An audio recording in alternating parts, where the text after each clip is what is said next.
साबायखर बयखौबो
फारि-फारि बिबाजावनो थाखाय गुरै खावलायनो सानदों बड'लेण्ड मुलुगसोलोंसालिनि रेजिस्ट्रार डक्टर सुबुं बसुमतारी सार लोगोसे सफैनो हानाय जोंनि दुलाराय बर' हारिमु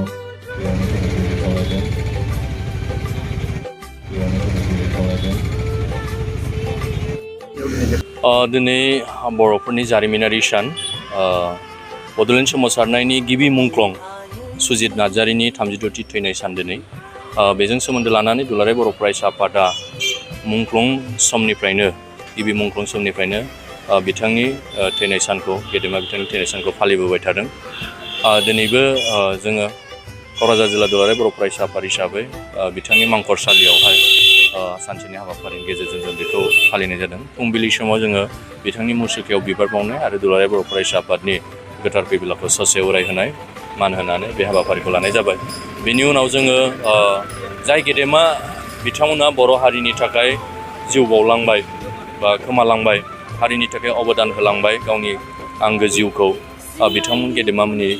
मुङै जोङो मोनसे सावरायमेल हाबाफारि लानाय जादों बर' माहारियाव बर' हारिखौ गावनि गुबै सिनायथिनि गेजेरजों गेरेमसा माहारि महरै दाफुंनाय मुंख्लंफोरनि बिहोमा आरो बिफाव बे आयदाफारिखौ लानानै जोङो दिनैहाय मोनसे सावरायमेल लानाय जादों जों नुबोदों आरो जोंनि माने बिजाबनिफ्राय इतिहासिकनिफ्राय जोङो दिनैहाय बर'नि जारिमिननिफ्राय जोङो फरायनानै जोङो मोनबोदों जे सुजित नार्जारि गिबि मुंख्लंनिफ्राय लानानै बड'फा उपेन्द्रनाथ ब्रह्म जोहोलाव सोमला बसुमतारी आरो बालिराम बर' लोगोसे बिनेश्वर सुमुंथिनि थान्दै बिनेश्वर ब्रह्म बिथां गेदेमामोनहा हारिखौ मोनसे गोजौ फारसे लाबोनो थाखाय जाथिखौ गोजौ फारसे लाबोनो थाखाय सान हर बिथांमोना खामानि मावनानै दिनै जोंनि हारिखौ बर' हारिखौ नैबे मोनसे लेभेलाव लानानै फैदों दा जोङो बिथांमोननि सान्दौ आरो सानस्रि बिथांमोननि कन्ट्रिबिउट खालायनाया जोंनि थाखाय माने बिराद माने हारिखौ मोनसे फोजाखांनाय आरो दिनै गेदेमा बिथांमोन गैयामोनबा हयथ' जों बर' हारि हिसाबै जाथि हिसाबै मा लेभेलसिम सफैगौमोन बेखौ जोङो बुंस'नो हाया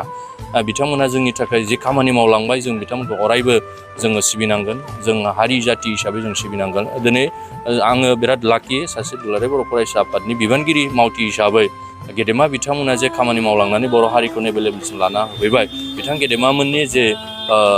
जोङो जोनोम सानजों लोगोसे थैनाय सानखौ जोङो फालिनो मोननानै बिराद खुसि आरो अरायसम बिथांमोनखौ जों सिबिलांगोन दुलाराय बर' फरायसा आफादनि सासे बिबानगिरि हिसाबै बिथांमोननि सान्थौ आरो सानस्रिखौ लानानै जों खामानि मावलांगोन आरो बिथांमोनखौ जों सिबिलांगोन दा बे हिसाबै दिनैहाय मोनसे आयदाफारि सावरायनाय जादों बेवहाय जोङो बे सावरायनायाव बिथांमोना जोंनो हारिनो कन्ट्रिबिउट होलांनाय बिथांमोननि बिहोमा बिथांमोननि केरेक्टार बिथांमोननि रल जे हारिखौ जे गावसिनि जिउखौ दान होनानै जे थुलुंगा होलांनाय खामानि मावलांनाय बियो बिराद गेदेर आरो बेखौ बुंनानै जों फोजोबनो हाया दा बेनि थाखायनो